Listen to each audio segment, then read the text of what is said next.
Love thy neighbor. Is this an accurate translation of the original Hebrew? We are going to find out in this video. As a heads up, our focus will be in particular on whether God orders us to love our neighbor or maybe someone else. As a necessary first step, let's look closer at the Hebrew verse, Leviticus 19:18. In English, the well-known expression cites just these two Hebrew words.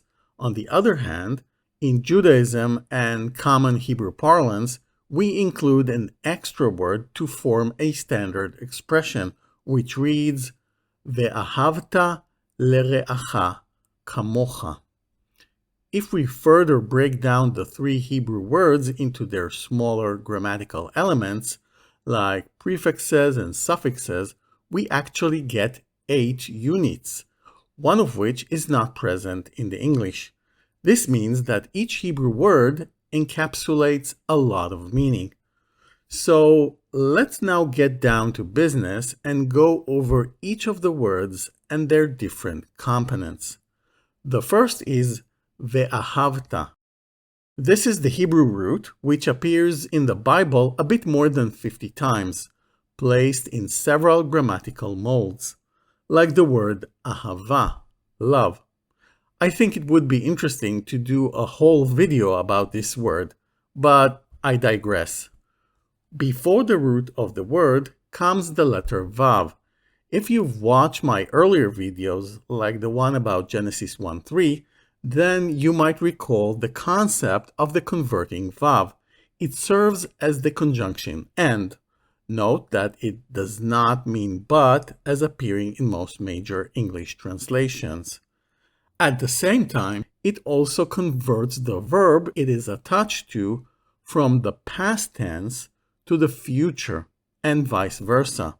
And indeed, this suffix here, the letter tav with its nikud, makes the verb into you loved for the second person, singular, male, in the past.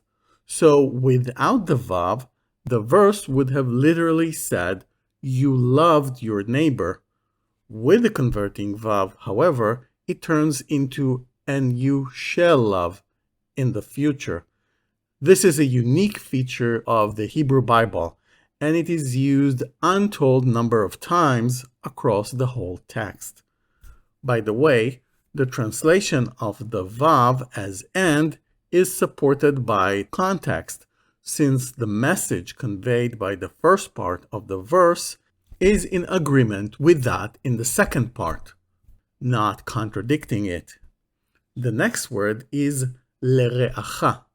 The prefix lamed at the beginning is non-standard, and what we would expect here instead is the famous direct object marker et, like in Deuteronomy 6:5. And several other places. This use of the prefix lamed when linked to love is not found anywhere else in the Bible to make the Hebrew literally mean love to your neighbor.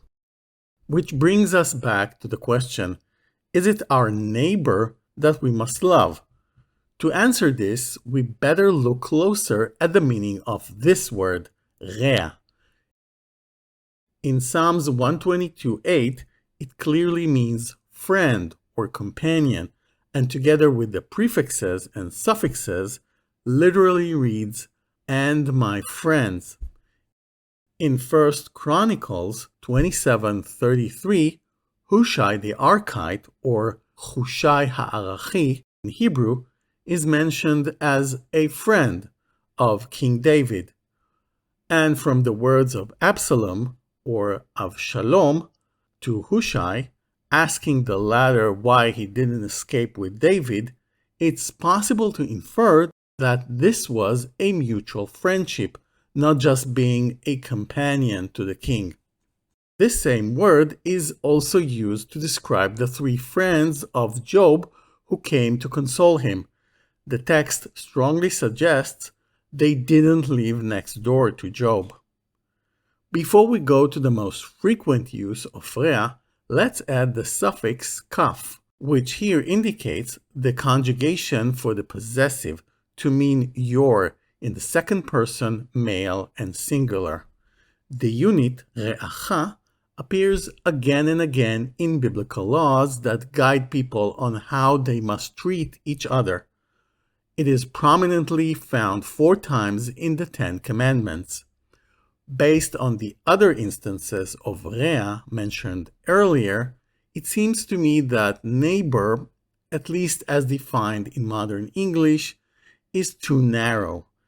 As an alternative, some translations, mainly Jewish, use fellow to cover any individual a person might interact with. This can include a neighbor, but also many other types of relationships. The last word is kamocha. I won't get into too much detail here, just note that this word has the same suffix as the previous one, but here it serves a different purpose, as the object pronoun you. This fluidity is not rare in Hebrew. And contrary to the 2 first words in this expression, kamocha is commonly used in current day-to-day language to mean like you. For example, רוצה להיות kamocha. I want to be like you. In Leviticus, kamocha is used in a rather non-standard way to say something along the lines of as if he were you. To conclude, the literal translation of those 3 Hebrew words can be, and you shall love to your fellow like you, or in better English, and you shall love your fellow man as if he were you.